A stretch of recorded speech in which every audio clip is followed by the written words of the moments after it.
നമ്മളൊക്കെ ആലോചിക്കാറില്ലേ നമ്മൾക്ക് എന്താണ് കിട്ടിയത് എന്ന്? പലപ്പോഴും നിരാശയൊക്കെ വരും മനുഷ്യന്. എത്ര ചോദിച്ചു എന്നിട്ടും അള്ളാഹു തരുന്നില്ല. എൻ്റെ കൂടെ പഠിച്ചൊരു പെൺകുട്ടി ഒരിക്കലും വിളിച്ചിട്ട് പറഞ്ഞത്, പ്രാർത്ഥിക്കണം. എന്തിനാ പ്രാർത്ഥിക്കേണ്ടത്? അവൾക്ക് മക്കളില്ല, മക്കൾക്ക് വേണ്ടി ഉണ്ടാവാൻ വേണ്ടി പ്രാർത്ഥിക്കണം. ജ്യേഷ്ഠത്തിയുടെ മകൾക്ക് പോലും മക്കളായി, അനിയത്തിക്ക് മക്കളായി, എനിക്ക് മക്കളായിട്ടില്ല. ഞാൻ ചോദിച്ചു, നിങ്ങൾ പ്രാർത്ഥിക്കുന്നില്ലേ? അവർ പറഞ്ഞു, ഞാൻ പ്രാർത്ഥനയൊക്കെ നിർത്തിയിട്ടുണ്ട്. എത്ര പ്രാർത്ഥിച്ചു എന്നറിയോ? എത്ര തവണ ഉംറ ചെയ്തു എന്നറിയോ? ഹജ്ജ് ചെയ്തു എന്നറിയോ? എത്ര നിസ്കരിച്ചു എന്നറിയോ? എത്ര രാവ് ഉറക്കമൊഴിഞ്ഞിട്ടുണ്ട് എന്നറിയോ? എത്ര പകല് വിശപ്പറിഞ്ഞിട്ടുണ്ട് എന്നറിയോ? എന്നിട്ടും എൻ്റെ പ്രാർത്ഥന കേട്ടില്ല. നിരാശ എത്ര പെട്ടെന്നാണ് മനുഷ്യനെ പിടികൂടുന്നത് അല്ലേ? ചെറിയ ചെറിയ നിരാശകളുടെ പേരിൽ നമ്മൾ നമ്മുടെ അനുഗ്രഹങ്ങളെ എത്ര പെട്ടെന്നാണ് മനസ്സിൽ മായ്ച്ചു കളയുന്നത്. അപ്പോഴൊക്കെ നമ്മൾ ആലോചിക്കേണ്ടത് ഒന്നും കിട്ടാതെ പോയ റസൂലിനെയാണ്. ഉപ്പയെ കണ്ടിട്ടില്ലാത്ത കുട്ടിയായിരുന്നു. ആ സങ്കടത്തിൻ്റെ ആഴം എത്ര വലുതായിരിക്കും എന്ന് ആലോചിച്ചു. കുടുംബത്തിലുള്ള ആളുകൾ പറഞ്ഞു കൊടുത്തിട്ടുണ്ടാവും, ഉപ്പ ഇങ്ങനെയായിരുന്നു അങ്ങനെയായിരുന്നു എന്നൊക്കെ. നിൻ്റെ ഉപ്പയുടെ കണ്ണിങ്ങനെയായിരുന്നു, നിൻ്റെ ഉപ്പയുടെ ചിരി ഇങ്ങനെയായിരുന്നു, നിൻ്റെ ഉപ്പ നടന്നിരുന്നത് അങ്ങനെയായിരുന്നു. ഓരോ ആളുകളെ ചൂണ്ടിയിട്ട്, കുടുംബത്തിലുള്ള മറ്റു അംഗങ്ങളെയൊക്കെ ചൂണ്ടിയിട്ട് കുടുംബത്തിലുള്ള ആളുകൾ ആ കുട്ടിക്ക് പറഞ്ഞു കൊടുത്തിട്ടുണ്ടാവും. അങ്ങനെ മനസ്സിൽ വരച്ചിട്ട ഉപ്പയുടെ ഒരു പ്രിയപ്പെട്ട ചിത്രം ഉണ്ടാവും. കൂടെയുള്ള ഓരോ കുട്ടികളും ഉപ്പ എന്ന് പറയുമ്പോൾ ആ കുട്ടിയുടെ നെഞ്ച് പൊള്ളുന്നുണ്ടാവും അല്ലേ? ഉമ്മ നഷ്ടപ്പെട്ട കുട്ടിയായിരുന്നു. ഉമ്മ അസ്സലാമു അലൈക്കും എന്ന് പറഞ്ഞിട്ട് വീട്ടിലേക്ക് കയറി ചെല്ലുന്നൊരു രംഗമുണ്ട്. ഒരു മനുഷ്യൻ്റെ ഏറ്റവും ആനന്ദമുള്ള സമയമാണത്. അതില്ലാതാകുമ്പോഴാണ് അതിൻ്റെ വേദനയുടെ ആഴം എത്രയാണെന്ന് അറിയട്ടോ. ഉണ്ടാകുമ്പോൾ അത് അറിയൂല. വാപ്പയും ഉമ്മയും ജീവിച്ചിരിക്കുന്ന കാലമാണ് ഒരു മനുഷ്യൻ്റെ ജീവിതത്തിൽ ഏറ്റവും നല്ല കാലം. അത് വാപ്പയും ഉമ്മയും ജീവിച്ചിരിക്കുന്ന കാലത്ത് അറിയാൻ കഴിയുന്നവർ മഹാഭാഗ്യവന്മാർ. പൂവറിയില്ല വേരറിഞ്ഞ കയ്പുകൾ എന്നൊരു കവിതയുണ്ട്. മരത്തിൻ്റെ മുകളിൽ തിളങ്ങി നിൽക്കുന്ന പൂക്കൾക്കറിയില്ല വേരറിഞ്ഞ വേദനകളൊന്നും. ആ വേരാണ് ഉമ്മയും ഉപ്പയും. അതില്ലാതാകുന്നൊരു അനുഭവത്തെക്കുറിച്ച് ആലോചിച്ച് നോക്കൂ.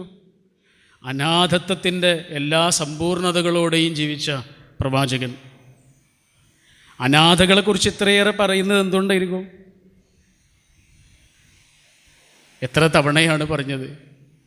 റസൂലെ മനസ്സുവല്ലാതെ വരണ്ടു പോയിരിക്കണോ? എന്താണ് പരിക്കണോ എന്ന് ചോദിച്ച സ്വഹാബിക്ക് റസൂൽ നിർദ്ദേശിച്ചത് ഒരു യതീമായ കുട്ടിയെ പോയിട്ടൊരു ഉമ്മ വെക്കട എന്നായിരുന്നു. ഒരു അനാഥയായ കുട്ടിയെ ഒന്ന് ചേർത്ത് പിടിക്കുക. എന്തിനാ ഇത് പറഞ്ഞു കൊടുത്തതെന്നറിയോ? സ്നേഹം കിട്ടാത്തവനത് കൊടുക്കുക എന്നാണ് പറഞ്ഞത്. ആ കുട്ടിയുടെ കണ്ണിൽ കാണുന്നൊരു വെളിച്ചമുണ്ട്. നിൻ്റെ തലോടൽ അനുഭവിക്കുമ്പോൾ ആ കുട്ടി അനുഭവിക്കുന്നൊരു സുരക്ഷിതത്വമുണ്ട്. അതിൻ്റെ പേരാണ് സ്നേഹം. ഇതാരാ പറയുന്നതെന്നറിയോ? അനാഥത്വത്തിൻ്റെ എല്ലാ വേദനകളും ജീവിതത്തിൽ അനുഭവിച്ച പ്രവാചകനാണ്. വിധവകളെക്കുറിച്ച് എത്ര തവണയാണ് പറഞ്ഞത്? അസാഇ അലൽ അർമിലത്തി വൽ മസാക്കീൻ കൽ മുജാഹിദ് ഫീ സബീലില്ലാ. വിധവകളെക്കുറിച്ച് എന്തുകൊണ്ടാ? വൈധവ്യത്തിൻ്റെ വേദന എത്രയാണ് എന്ന് ആമിന എന്ന ഉമ്മയിൽ നിന്ന് റസൂൽ കണ്ടറിഞ്ഞിരുന്നു. റസൂലിൻ്റെ ഉമ്മ വിധവയായൊരു ഉമ്മയായിരുന്നു. വൈധവ്യത്തിൻ്റെ വേദനകൾ, അനാഥത്വത്തിൻ്റെ വേദനകൾ, പട്ടിണിയുടെ വേദന എന്താണ് എന്ന് റസൂൽ പുസ്തകങ്ങളിൽ നിന്ന് വായിച്ചതായിരുന്നില്ല, ജീവിതം കൊണ്ട് അറിഞ്ഞതായിരുന്നു. അതുകൊണ്ട് ഓരോ വാക്കിനും അത്രയേറെ ആഴം കൈവന്നു. ഓരോ മരവും ഒരു മാമരമായി എന്ന് പറയുന്ന പോലെ, ഒറ്റ മരം ഒരു കാടായി മാറി എന്ന് പറയുന്ന പോലെ, ഓരോ വാക്കിലും കുറേ വാക്കുകൾ ഒളിപ്പിച്ചു വെക്കാൻ റസൂലിന് കഴിഞ്ഞിരുന്നു. ഓരോ വാക്കും ദർശനങ്ങളായി മാറിയത് അതുകൊണ്ടാണ്. ജീവിതം അത്രയേറെ ആഴമുള്ളതായിരുന്നു. കണ്ണീര് കലർന്നിരുന്നു. സൂറത്തുൽ ദുഹ അള്ളാഹു റസൂലിനോട് അത്രയേറെ ആഴത്തിൽ അടുത്ത് നിന്ന് സംസാരിക്കുന്നുണ്ട്. നിങ്ങൾ ആ സൂറത്തിലൂടെ ഇങ്ങനെ വെറുതെ കടന്നു പോകുന്നുണ്ടോ? ജീവിതത്തിൽ ചിലപ്പോൾ സങ്കടങ്ങളൊക്കെ വരുമ്പോഴേ മനസ്സ് നമ്മുടെ കയ്യിൽ നിന്ന് പോകുന്നു എന്ന് തോന്നുമ്പോൾ സൂറത്തുൽ ദുഹ എടുത്തിട്ടൊന്ന് മറിച്ച് നോക്കണം.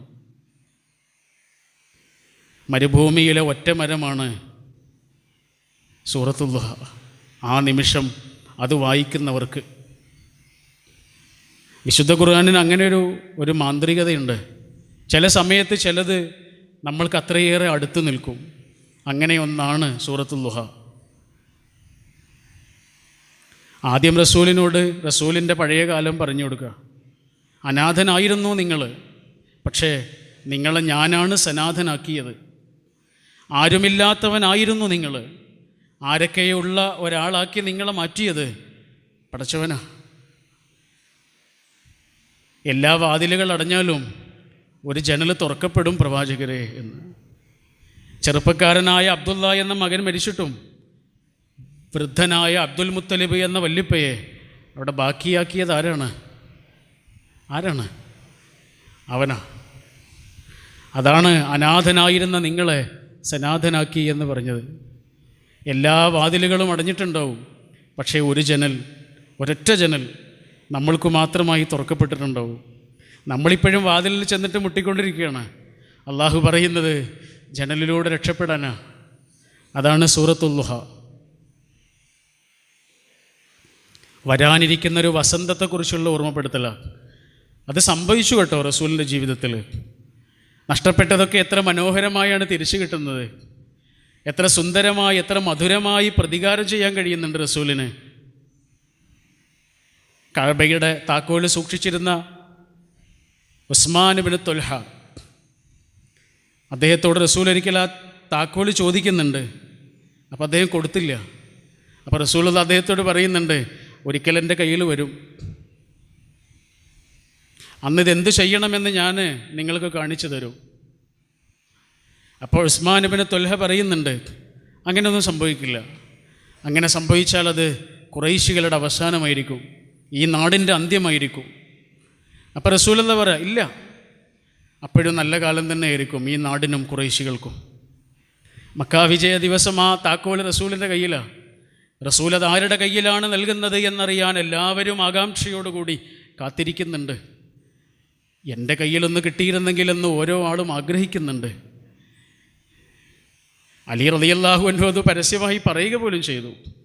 അപ്പോഴും റസൂൽ സല്ലല്ലാഹു അലൈഹി വസല്ലം അത് കൊടുക്കുന്നത് ഉസ്മാൻ ഇബ്നു ത്വൽഹയുടെ കയ്യിലാണ്. നമ്മൾ പറയൂലേ, എനിക്കൊരവസരം കിട്ടട്ടെ, ഞാൻ കാണിച്ചു തരാം. കാണിച്ചു കൊടുക്കണം എന്നാണ് റസൂൽ പറഞ്ഞത്.